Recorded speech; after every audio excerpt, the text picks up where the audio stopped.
I call this meeting of the Town of Clayton Board of Adjustment to order. Good evening, everyone. Our first item of the evening is the number 2 adjustment of the agenda. Any adjustment, staff? No adjustments to the agenda. Item number 3, approval of the minutes of the March 16th and April 20th Board of Adjustment minutes. I trust everyone has had time to review those minutes. Any corrections necessary? Hearing none, we'll entertain a motion to approve the minutes for March 16th and April 20th. So moved. I have a motion to approve of Mr. Perricone. Do I hear a second? Second. Second by Mr. Anton. All those in favor say aye.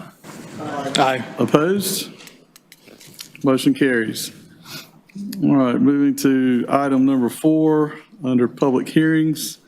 Item 4A, 2022-50 variance, Geiger Shed variance continuation from April 20th, 2022. As you recall, this item was heard at the April 20th meeting of the Board of Adjustment and was voted to be continued. I'll just remind you that the public hearing is still open.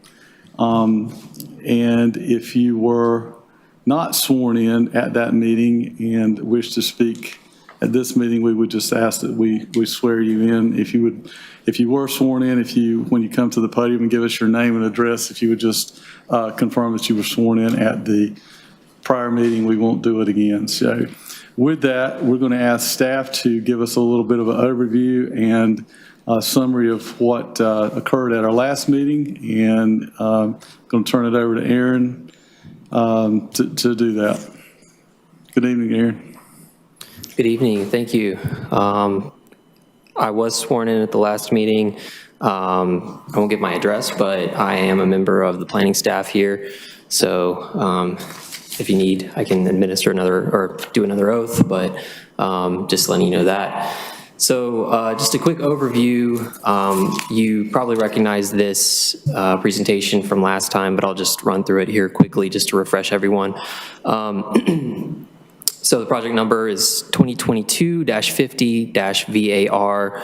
Purpose of the request is to place an accessory structure in the form of a workshop in front of the principal structure on the site, which is a single-family residential home. The property size is a little bit over 6 acres, located on Ranch Road at 755 Ranch Road. The aerial map you're seeing there on the first slide, that blue star is where I placed the public notice sign.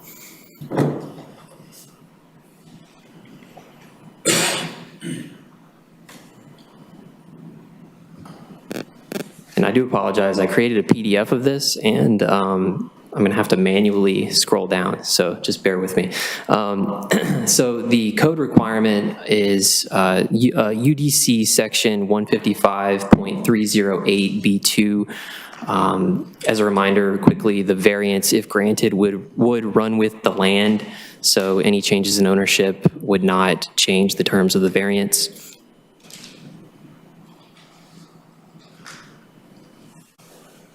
This was an aerial photograph provided by the applicant. As you can see, there's a small blue rectangle toward the road. That is the location of the shop as it presently exists, and the other arrow points to the location of the home itself.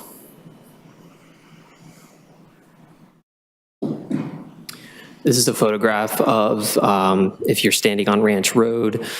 On the edge of the right-of-way looking south, the shop is called out through the trees there to your left. This is also provided by the applicant. The shop, you can't really see it, but is concealed by the trees there looking north.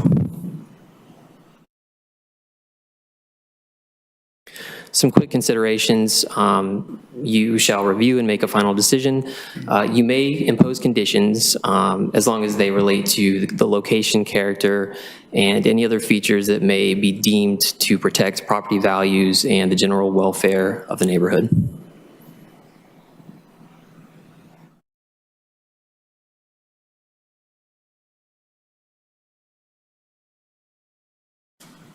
After last month's meeting, we did a bit more research into the site, just looking at the history of it, seeing what type of paperwork we have available in our records. There was a subdivision plan that was applied for in 2018. It was originally called the Geiger subdivision.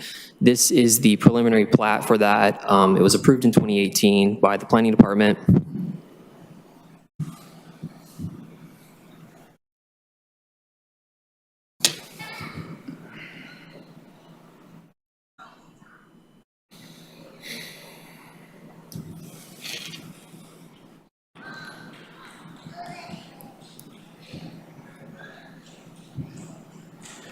This is a copy of the approval document that was issued to the applicant, just listing out Mr. Geiger's name and the property's address. The original subdivision plat was to create 8 single-family lots, and the hearing for it was in February of 2019.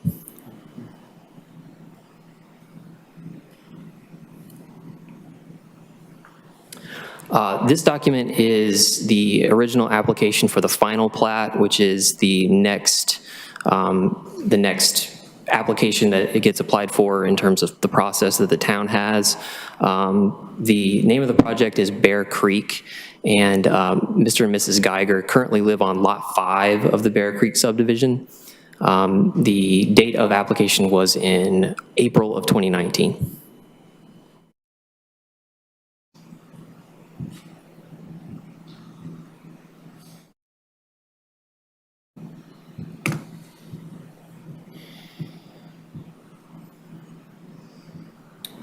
This is the plot plan for Mr. and Mrs. Geiger's lot. Just depicts the location of the residence itself. This lot appears to be prior to the subdivision.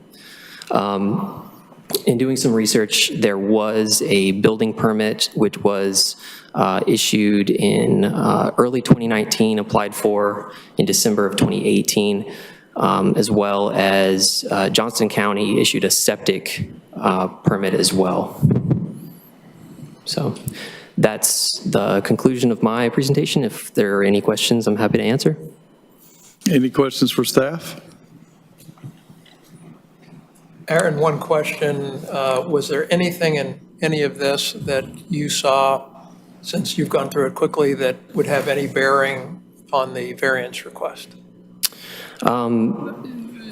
I would say the only thing to mention would be that there were prior dealings with the town and with the county, just to kind of establish that the applicant had been working with the town and the county to obtain approvals prior to placing the workshop on the site. So I seem to recall last meeting that the applicant mentioned that perhaps they were unaware that they needed to obtain approval. So just wanted to state that we had been working with them on other applications in the past.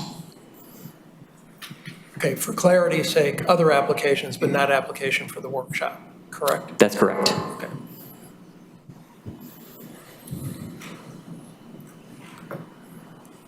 Any other questions for staff?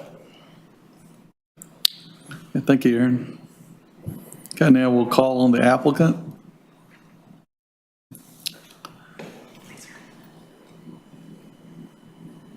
Hello again. Thank you all very much for being here tonight. We appreciate that the time that was given to us to come better prepared in front of you guys this evening to discuss this variance. I do have with me Mr. Alsey Gilbert, who is our expert that we intend to qualify as an expert. He is a professional land surveyor. He has gone out and done an extensive review of this property, and you'll recall at the last meeting, one of the requests from the board, or one of the conditions of continuance, was that we present an expert to come in and provide testimony as to the location of the shop. with relation to the topography of the lot. And so that's part of the reason why Mr. Alsey is here with us today. Just as a brief overview, again, just for the record, for the purposes of what we're here for this evening is to approve the shop location. While this is an after-the-fact application, as we discovered last meeting, thanks to Mr. Raspberry's good guidance, this is an application for review as if the shop had not been built. And so at this point, we would request that as you continue to review this, that you do keep that in mind. We do feel that the strict application of this ordinance would cause an undue hardship in the sense that the topography of the shape of the lot, the location of the home, the fact that there is an extensive amount of land to be upkept requires the use of larger equipment that would necessarily be used in a smaller lot or a smaller subdivision. This is not a riding lawnmower situation. It is large pieces of equipment. And so the fact that a shop needs to exist on this property in order to properly house such equipment is part of the reason why the shop would exist. So we request that rather than having to store the equipment either off-site or on a different location, that is part of the reason why the shop is being built. I'll let Mr. Alsey speak to the impact of the topography on and the structure of the lot as to why that is part of the reason for the variance. With regard to the nature of the shape of the lot, we did not necessarily, we referred to our professional land surveyor, True Line Surveying, when generating this. The Geigers kept this lot as it was as part of the original survey, so when they purchased the lot in order to build the home, this is the shape that it sort of came in. And I know that staff has presented an early plat that showed the full 32 acres.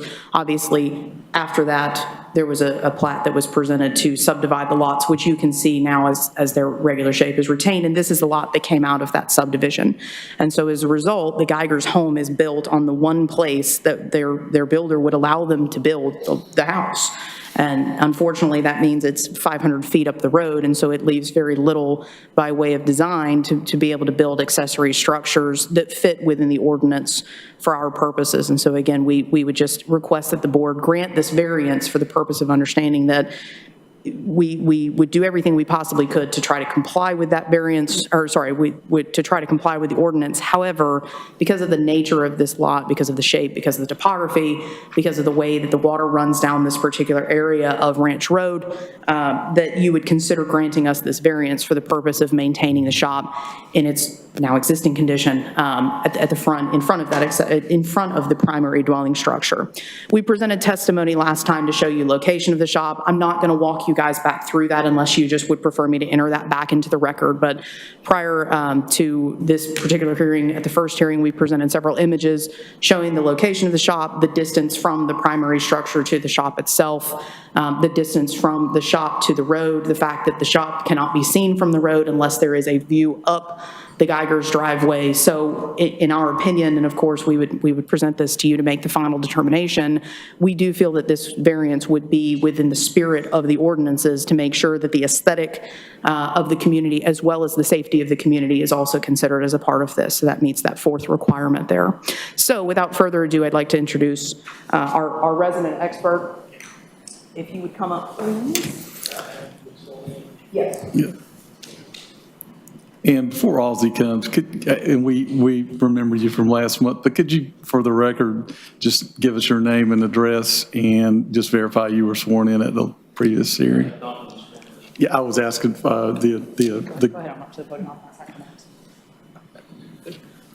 Yeah, I was actually asked the attorney if she wouldn't mind just state your name for the record. For this yes, meeting. Absolutely. My apologies. So this is Mr. Alsey Gilbert. He is a professional land surveyor out of Clayton, North Carolina. And at this time, we would like to qualify him as a professional land surveyor. So if you could please swear him in, and then I'll qualify him as the expert. And your name and address. I'm terribly sorry. Just for this record, yeah. My name is Whitney Hosey. I'm an attorney with the law offices of Nairn Wenzel, 102 South 3rd Street in Smithfield, North Carolina. And you were sworn in at the previous meeting? Yes, sir. I was sworn in at the previous meeting. Thank you very much. Thank you. Appreciate that.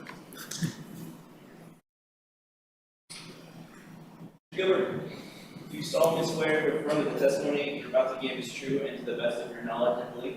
Yes. You please sign in on that application.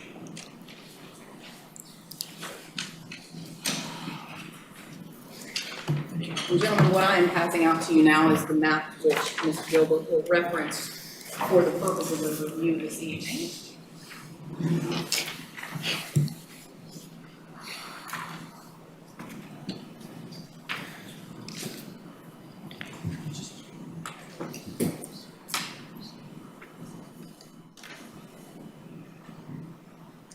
Mr. Gilbert, can you please state your name and occupation for the record? Saucy Gilbert, 442.5 East Main Street, Clayton, North Carolina. I'm a professional land surveyor. And how long have you been a professional land surveyor? 30 years. What sort of educational background or experience do you have in surveying? Wake Tech, Sansom Tech. I've been doing it since I was 16 years old. Excellent. And unless there's any objection from the board, I'd like to qualify Mr. Gilbert as an expert in the field of professional land surveying. Excellent. Mr. Gilbert, are you familiar with the Geiger property that's at issue in this area? I am now. I just surveyed it. Excellent. So have you pulled any permits or other relevant information for this property? I pulled the septic permit that was on record and the adjacent permit to the south. Excellent. So in your opinion, the proposed shop, for location purposes, can you tell us a little bit about what's going on with this property since you have surveyed it? And as for the record, each of the board members now has a copy of Mr. Gilbert's survey of this specific piece. I love to zoom in on the aerial a little bit if I can. And I love to get the house to the south also, so zoom out a little bit.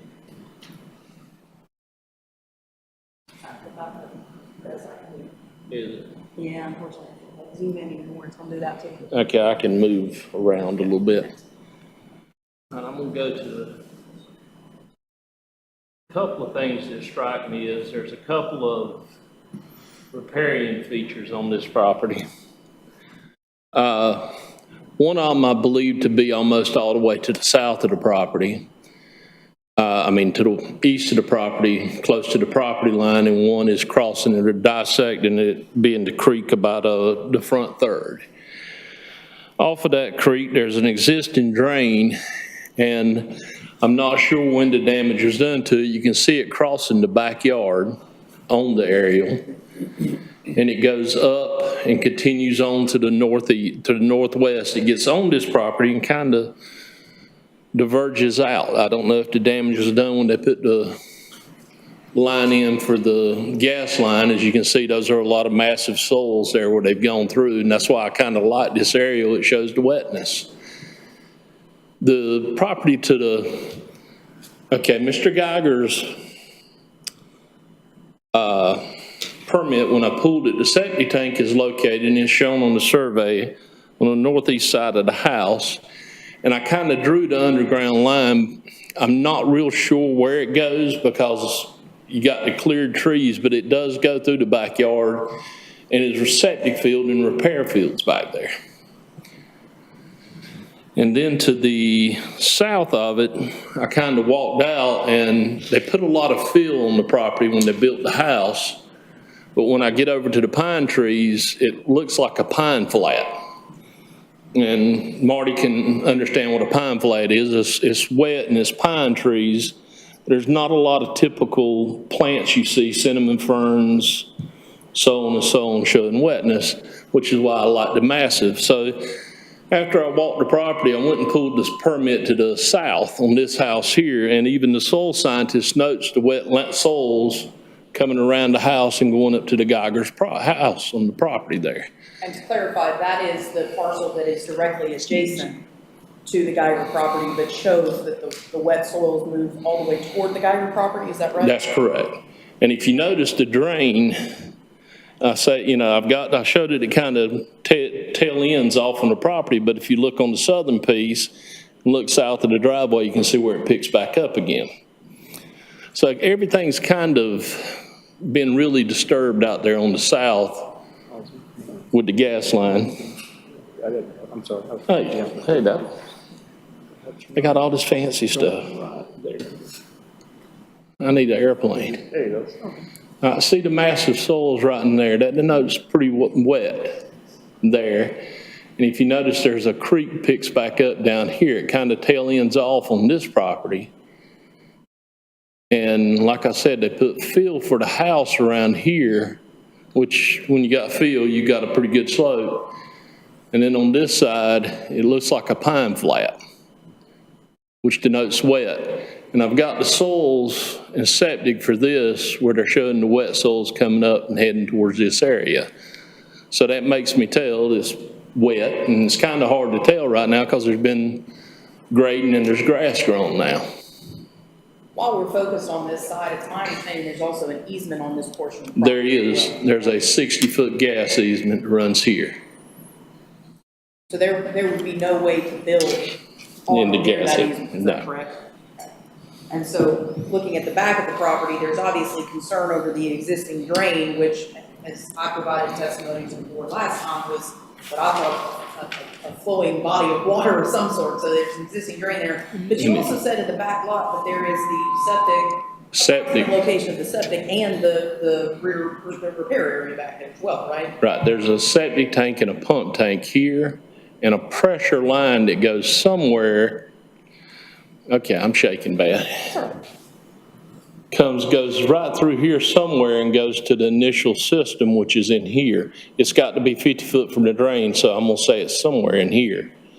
And then your repairs on back here. So it's fair to say that it would be impossible to put the shop on the back portion of the property because of the location of the septic? Not without moving a bunch of stuff. Okay, so in other words, because of the location of the septic though, you cannot build on top of that septic, right? No, you cannot. Yes. All right, and then on the other side of the property there, so we've talked about the easement, we've talked about the wet soils on the, sort of what I'm gonna call the left side of the property to the right of the house if you're facing the house. But then if you're facing the house to the left of the property, what's going on with that side of the property? Well, that drain comes in about here and comes down about midways to the, actually comes in about the front of the house, turns, comes and goes down. And there's also other utility, electrical utilities, that kind of thing. I see There is an electric box, yeah, there's a transformer up there, but it's in the front of the house, somewhere in this area. So again, would limit the capacity to build on that side of the house. Right. Is that fair to say? That's fair to say. So that being said, then, in your opinion, the proposed shop probably cannot be built without having to undergo major changes to the septic, to the easement, to a number of things, cannot be built on the back side of the property or either side of the property. Is that fair? No, without some pretty good changes. All right. And in your opinion, could the shop as it exists be placed on if you were to place the shop in front of the dwelling, right, which again would require variance from this board, in your opinion, is the shop properly placed to avoid any sort of safety issue from the street or anything like that? Well, you've got a stream in the front third that I can guarantee is a riparian. So that cuts out a lot. You've got associated wetlands with it. And you can see by the trees dying out. And like I said, most of this looks like pine flats.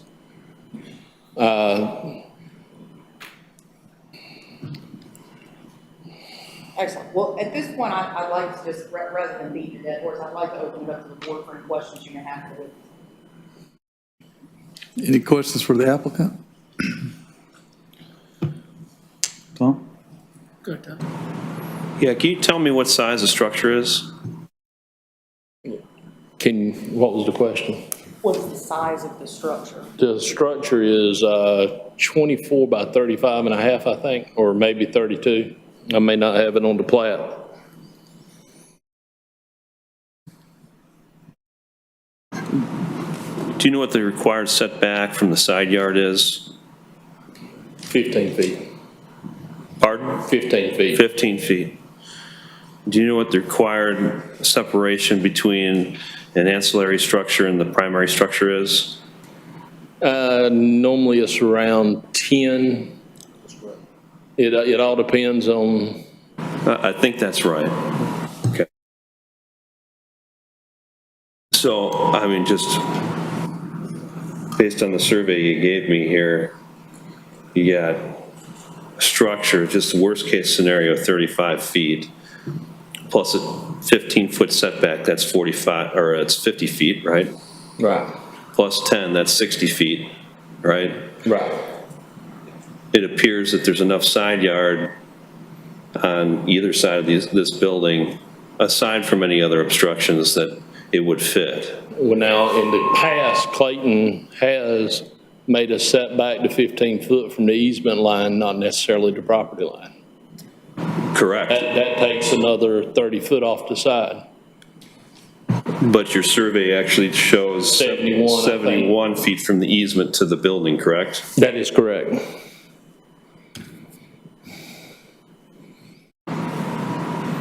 This particular building, when you surveyed the property, did it have any kind of foundation systems or anything that the building was sitting on? Be honest with you, I didn't look inside of it. I would assume there would be. Okay, I think you're right. The drawings show, and I just want to clarify, there's a couple foundation requirements are actually on page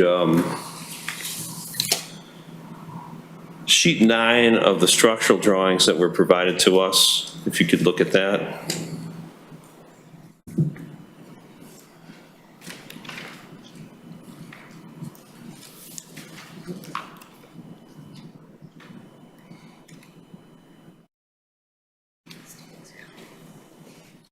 I do not have the structure drawings. If you've got them, has she got them? Council provided them to us. I don't know that I have them printed. I've got my flash drive available here. Let me see if I've got those on there.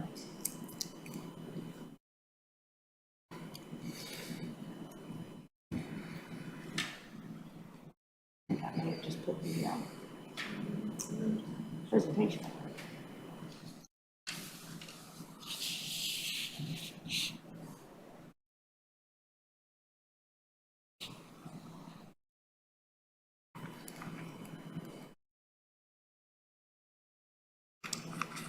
Unfortunately, Mr. Councilman, I do not have copies of those, the full accessory structures with me today. What? But we're happy, the applicant is happy to answer any questions you may have. Sure, you could take my copy and look at it if you'd like.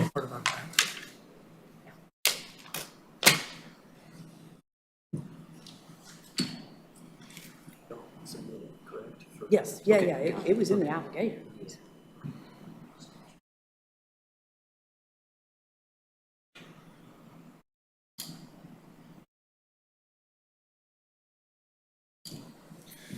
Well, while you're looking up that, what is the type of soil would you characterize on the side yard that we're just talking about, away from that drain that you're concerned about? That's the south side of the building?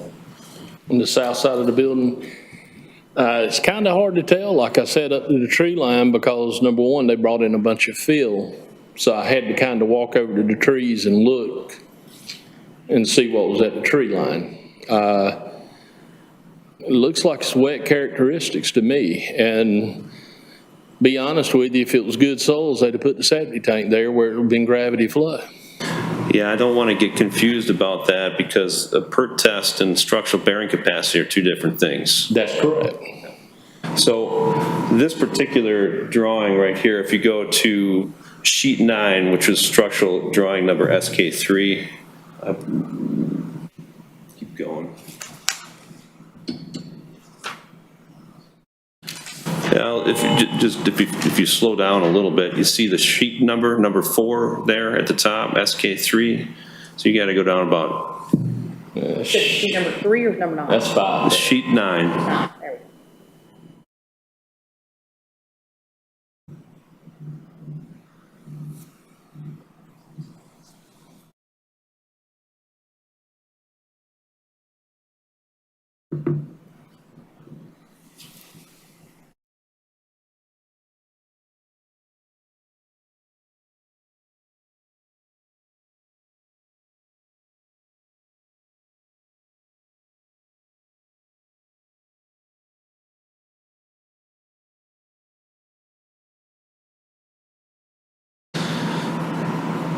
Getting closer. There you go. That's it right there. Okay, so this particular set of drawings gives options for the foundations on the building. One of them is a concrete structure. They show a slab on grade with a thickened edge. You notice it has a requirement for 3,000 PSI concrete. If that is what the building's built on, is it your opinion that that would bridge soils that would, or enhance the structure? I'm not a soils engineer. Did it years ago, but I have not practiced any of that, and mainly my background was in material testing, not So are you saying that this is outside of your realm of expertise to determine? As far as concrete bearing and bearing of buildings, yes, sir. Okay. There's, just to continue a little bit, if you go down, just scroll down a little bit on this sheet. If it were not, and I believe the testimony from last month was that this is a concrete slab on grade that the structure is built on. If you look at the Helic anchor notes, there actually are a number of options to secure the building on less than suitable soils. It gives a whole range of options, including loose fill, dense to medium clays, alluvial deposits, which would be the same as or similar to something that you find in an old stream bed. Is that right? I'm not going to say an old stream bed, but yes, in wetter soils. Right. So I'm just trying to get to a point or some kind of understanding on how you can determine that this building couldn't be built on the side based on the soil conditions when we have some documentation in front of us that shows that it may. I never said it couldn't be built on the side. I said it was wet soils. Okay, thank you. That's a good clarification. I appreciate it.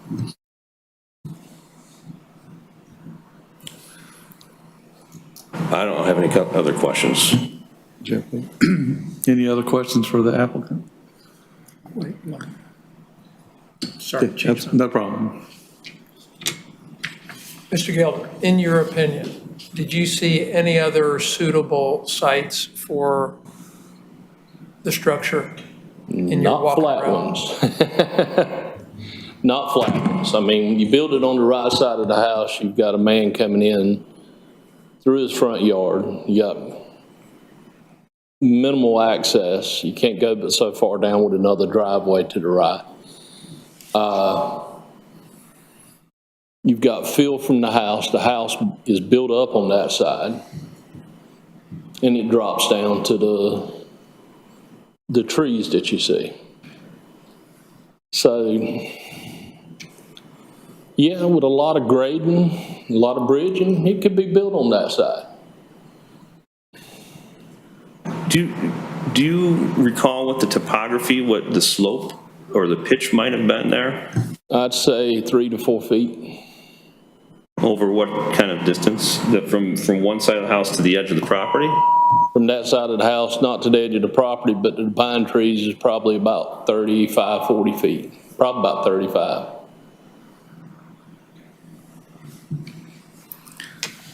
So that's about what, a 10 to 12% gradient, just rough math? 8 to 10, yeah.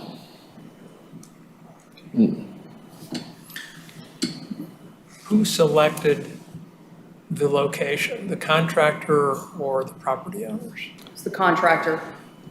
Well, as you'll recall, there was a lengthy discussion about whether or not a professional contractor was involved.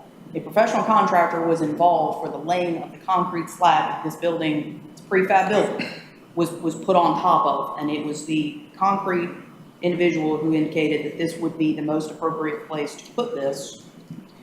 We had a lengthy discussion about why the contractor didn't apply for permits and everything else.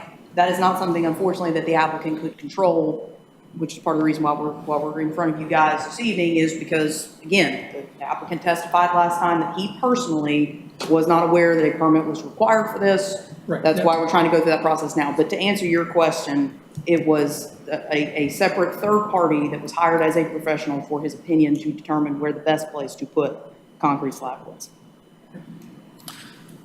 Question for Mr. Gilbert.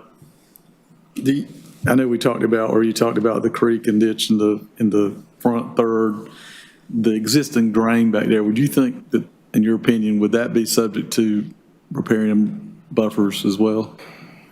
Marty, if I walk to the north of it, I could say, yeah. If I walk to the south of it where it picks back up on the property, I could say, yes, it could be there. There's only, in this area, one qualified individual, and that's at the state of North Carolina. And I mean, you can pull the aerial back up and you can see the trees where they've died to the north, and you can see the trees and where the creek goes to the south. And the soils map shows a riparian about in that area and one at the front. I've walked to the very back, and there's also a creek back there. So, and you know how the soils maps are. They enlarged them and brought them up to where we can see them, so they're not real accurate. The one in that area, I go to the north, I can find standing water in places. I go to the south, I find standing water in places. I don't know if it was during the building of the house, the peter out got done, and then they did the gas line and kind of just mowed it over and to the south. I can't say when the damage was done to anything, but I do know what I found to the north and south. Okay. And I guess for those who don't know, could you maybe state for the record what a riparian buffer would mean width-wise? Riparian buffer is a creek that meets certain criteria to a perennial stream, has so much wildlife, certain characteristics of washing water. Standing water is, you go out there in the middle of June, there's standing water, and you could just well walk on downstream, they're gonna call it. Wildlife has several criteria it has to meet. And sand traps, you've been through the spill, you know, and leaf racks. And it just all depends on where you walk on that particular one drain. It's kind of I've seen them where they go in the underground and pick back up on downstream, and I'm not saying that's the case here. I do know this is where the drain exists right now. And the buffer width would be? 50 foot each side from the bank, which normal average is about 105 feet. Thank you. Just a couple questions about that. The GIS that you had up earlier, typically they'll show known and established waterways and riparian buffers. The new watershed district is usually shown on that too. Go on the GIS site, and instead of the 2021, pull up the soil orthos.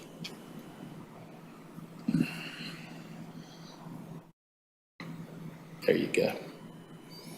Let's zoom out. And you got one at the back. And zoom down a little bit and you'll see the wetness coming up towards that way. Like I said, you can't really go by the accuracy of these things, but that's a wet soil down at the bottom, that black line. I mean, Yeah, the buffer zone's what, I think 30 feet from center, or 30 feet from the creek, right? That's zone 1. That's absolutely no disturbance. Zone 2 is 20. If it's presently maintained, you can maintain it with certain conditions. There are certain, so it's not, we're trying to find riparian buffer zone set aside. It doesn't make this, it doesn't sound like it makes the steep slope requirements either. No, sir, it does not.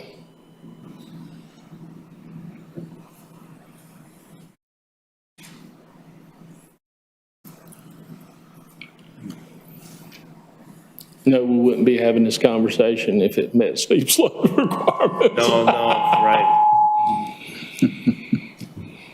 I just have one, just a clarification question for you. Yes, sir. So to the south, to the southeast of the structure, you know, I do see a gap of what you're saying, and that can't be, like, that structure can't be built because of the wetland area from what you were saying earlier on the map that you gave us. There's that big gap right in front of the septic approximate, and I do see the natural gas easement. So just a clarification question, why, you know, that property, I mean, that structure cannot be built in that area. Well, that all depends on if that drain goes back to being a riparian. And I mean, there's so many sites. It's probably not as wet back in that back corner, but once again, you've still got basically the same soil characteristics. And I have the soils report for the southern piece that shows it's wet right through there. Thank you very much. All right. Not the soil report, the permit, let me change that. The prior plot maps, did you review any of them? Yeah, I had to survey it. Not the prior plot plans, the prior surveys that's on record and deeds. Did you see any riparian buffer zones noticed? No, sir. On any of the documents reviewed? And that's not unusual. I show them. I show a distance to where that thing crosses the property line because that's a requirement from the Board of Registration. And I'm going to continue to show them.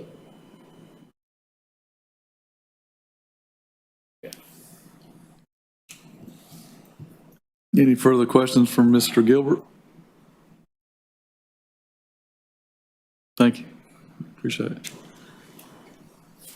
At this time, unless the board has any questions specifically for me, or I do have the applicant here in case there's any further questions, I will remind the board of this, is that if this variance is approved, that will allow us to go through the permitting process. And again, there was a lengthy discussion last time about whether or not this met structural requirements, that sort of thing.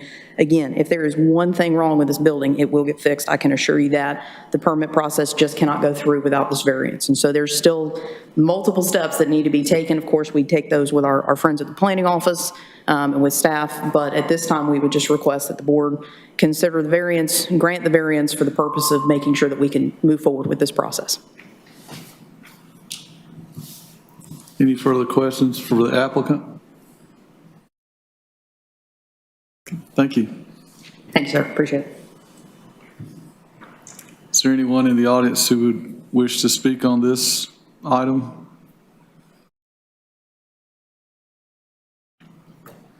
Okay, seeing none, we'll close the public hearing and bring the discussion to the board. So I'll open it up for discussion.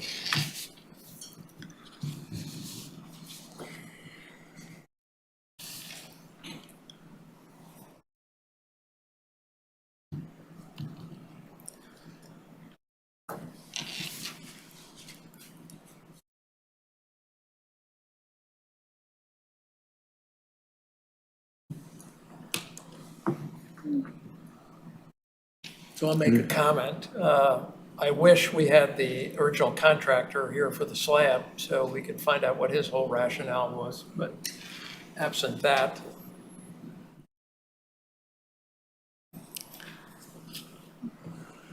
And I think, if I recall, we are looking at this as an after-the-fact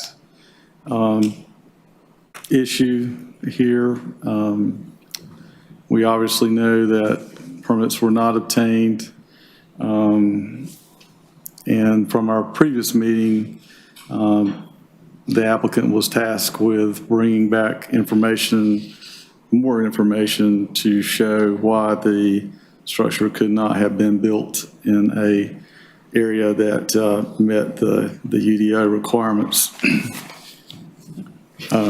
So that's kind of where we're at this point.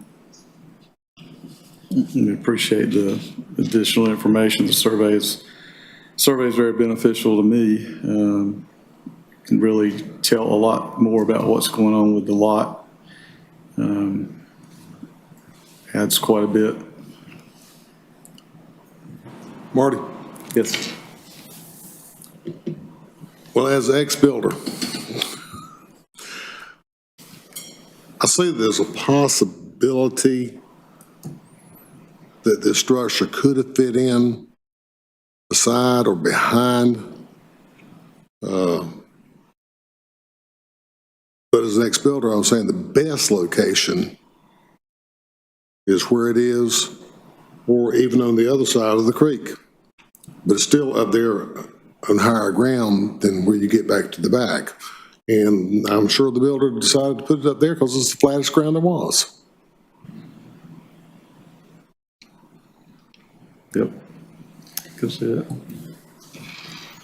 Yeah, I agree with that statement, and we're trying to look at this as if it's not built, right? So this is, we have to ignore the fact that it's actually, the structure's standing there, right? So the real question is, if we were trying to if there was a request for variance to build this thing, would it meet the UDC? And, it's not whether or not it's impossible to build the building or this ancillary structure somewhere else, but whether or not it's impossible in a detriment to the homeowner. I'm struggling with it. I do see that there's a distinct possibility it could be built to the side of the building, to the south side specifically. It would avoid the septic system, it would avoid the drain, it would comply with the UDC. You could fit it with ample room between the house and the easement with all setbacks. Consider it the worst case scenario. It seems like it would fit there and right on the plot plan. You can see it. I'm sorry, Jim, I know public comment is closed, but can I just talk about the burden of proof for just one moment? Because I don't know that I necessarily, perhaps I should address that better in my public comment, but the burden is not on the applicant to show that it would be impossible. That's the purpose of the variance, is you as the board do have discretion under the 4 qualifications for the variance to make the determination that a strict application would be unduly burdensome in addition to the other 2. So the idea that the applicant has to show some sort of, it would be impossible, it would be this, that, or that, would sort of defeat the purpose, in my opinion, of the variance. Duly noted. Thank you, counsel. I self-corrected if you did not notice. I didn't say impossible. I said rather that it is it would be a likely spot to put it. I'm sorry, I'm Okay. having a hard time here. That's fine. Yeah, I think our attorney, Mr. Raz, would you like to just mention a little bit about burden of proof, possibly?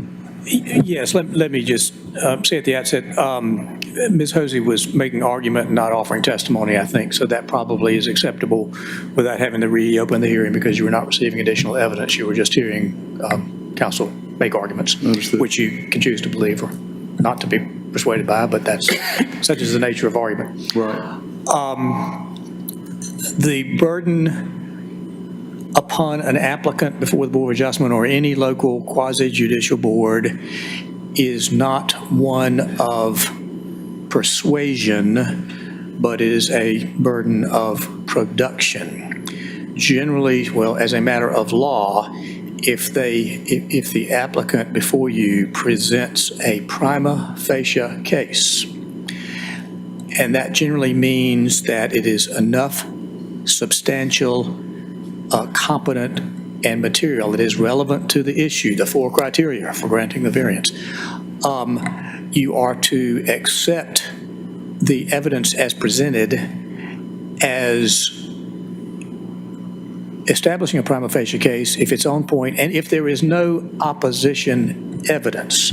And we've tried to make the point before to you before that if there is no opposition evidence, simply the decision maker, you folks having some skepticism or feeling of not believing or being convinced by the evidence that has been presented is not enough. There needs to be some other evidence in the record. And in a case where you have no opposition, that's a rather high bar because the evidence comes from the parties and the participants in the case and not from the members of the board because, of course, you're not sworn in to present evidence in the case. Now, this is a variance, so showing an unnecessary hardship, that requires showing that's very subjective, I should say.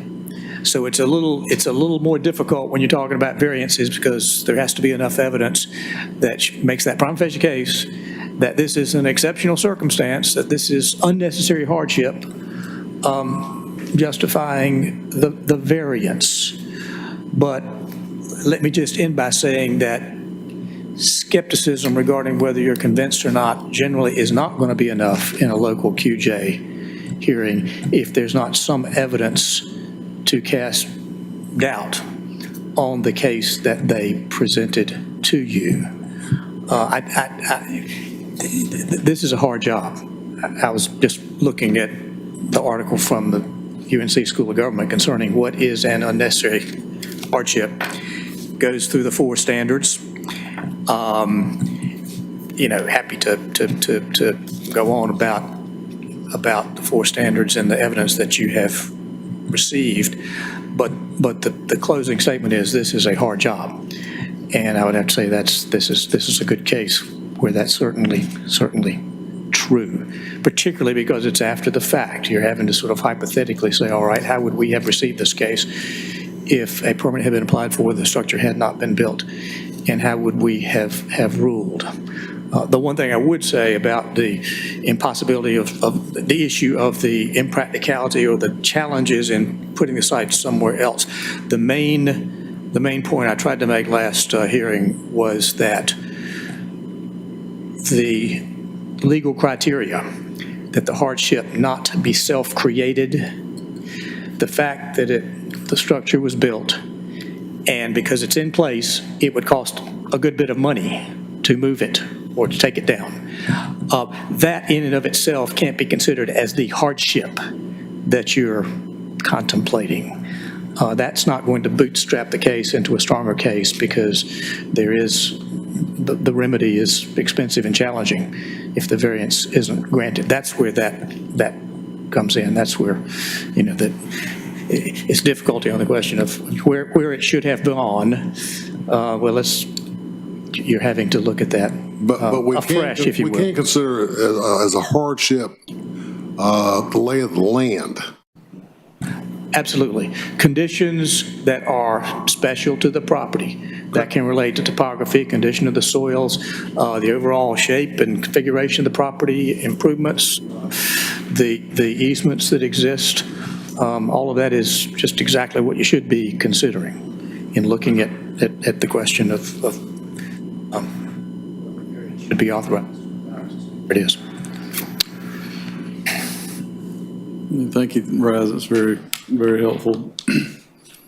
And I would say, it is a hard job not to. We all know the building's there. We know, just as you said, would cost substantial money to remove it. And we don't need to make that part of our decision, but yet it is there in our minds, and it is a hard decision. But I would say this, I will go ahead and say this, that based on the evidence presented tonight, there are many areas that this building could not be located. Not to say that it couldn't be located somewhere else other than where it is, but looking at the evidence that's presented to us and no counter evidence, and I can say this too, I don't know that it's an overwhelming amount of evidence presented to say that building cannot go to the side or it cannot go immediately behind the home, but we did hear potential riparian buffers. We did hear potential wetness, and I didn't hear anything to counteract that. So, in my mind, probably where I'm at now, based on our attorney's guidance, I could probably support the variance this evening. That's kind of where I'm at.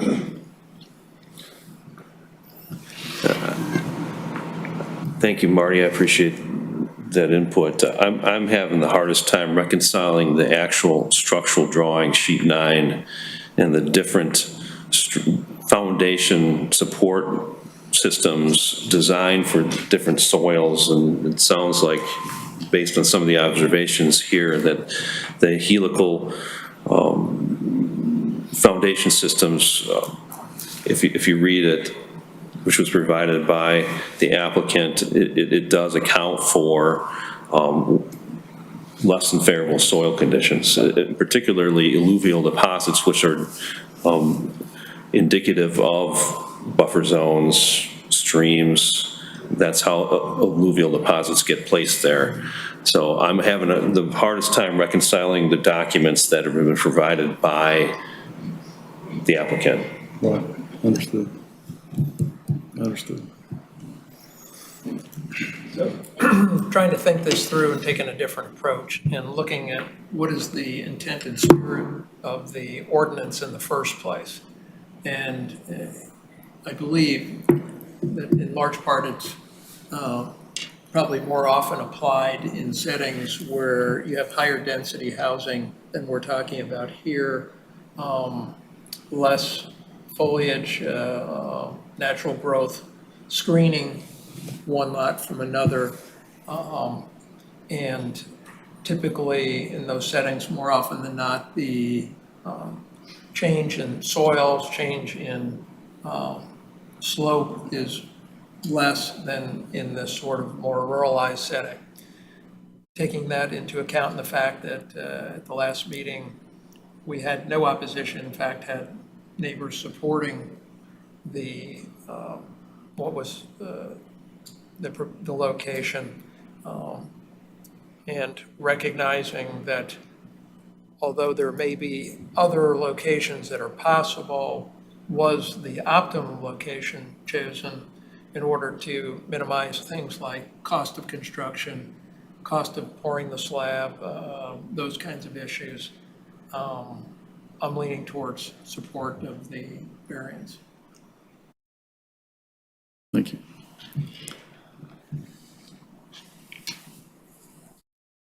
Any other discussion, comments?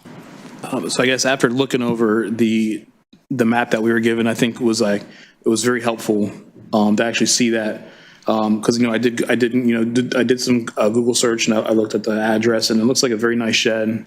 Has windows, has a roof. It looks very professional, like well done. But I think seeing this map and the gentleman's expertise, to possibly move it around, it would be more hardship on our citizens of this county, of this town to move it for whatever reason. But I think I would definitely support, after looking at this topography map and hearing the expertise and based on the other variances around this house. I think it's in a general location, just stinks it's in front of the house instead of behind the house, but looking at the lot, but I would agree with it right now. Thank you. Want a motion? Any other discussion? If not, I'll assume we're ready to vote and entertain a motion. Okay, I'll move, based on the findings of fact, that one, an unnecessary hardship would result from the perspective of it more likely being more difficult and potentially more costly to select one of the other locations. Two, the hardship results from the conditions of the parcel that were identified most recently and well done through the survey. Three, the hardship did not result from the actions of the applicant. And four, the variance is consistent with the spirit, purpose, and intent of the ordinance, and public safety and justice is served.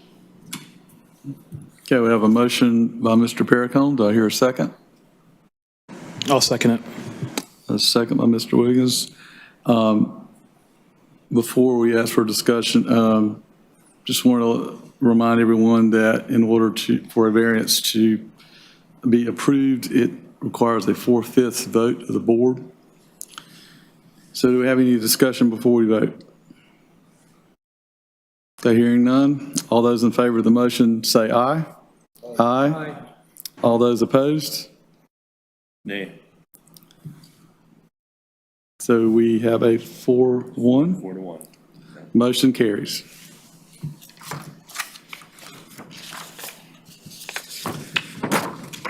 All right, moving on to item 5, old business. Any old business, staff?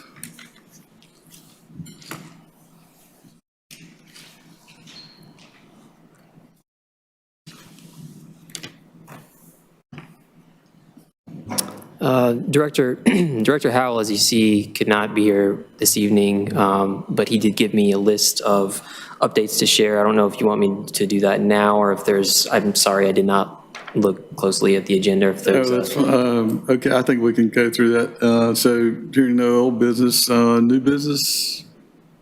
All right, we're down to planning director report. There we go. All right, acting planning director, I guess.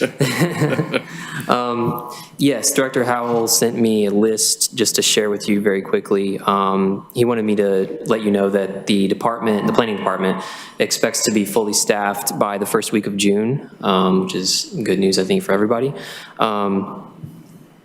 Let's see here. So we have a land development specialist who will be starting on June 6th. D-Day anniversary, I think. But as last I heard, I don't think she has completed her background screenings, so cannot share her name.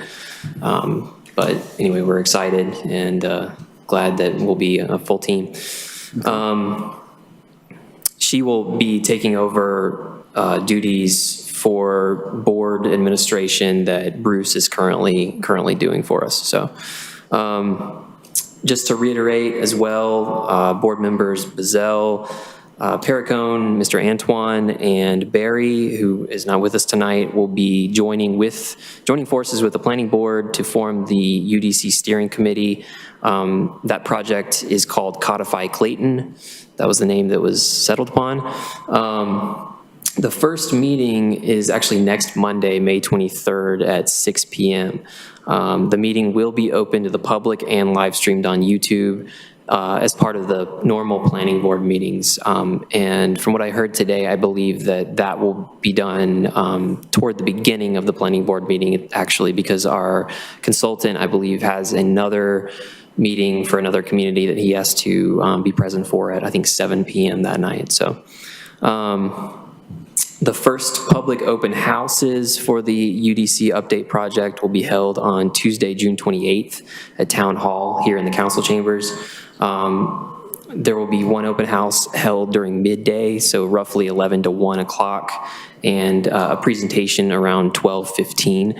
And then there will be another open house in the evening, roughly 4 to 7 p.m. with a presentation around 6 p.m. Let's see, the website for the UDC Update project is live. You can find it at www.codifyclayton.com. The project website can also be found on the town's website itself. If you just go to news, there should be a tab that says news, and as well as on the planning department page itself. Staff is currently working to negotiate contract scope and fee for the downtown master plan update and the future I-42, NC-42 small area plan. More information on that will be available once we go under contract with the consultants. Let's see.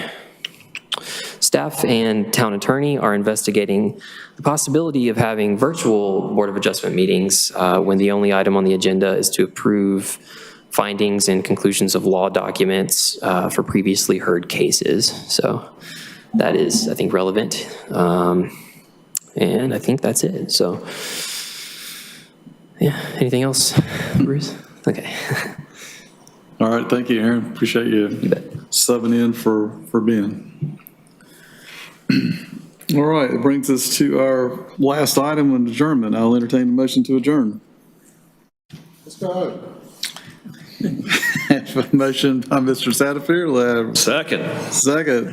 All those in favor say aye. Aye. Opposed? We are adjourned.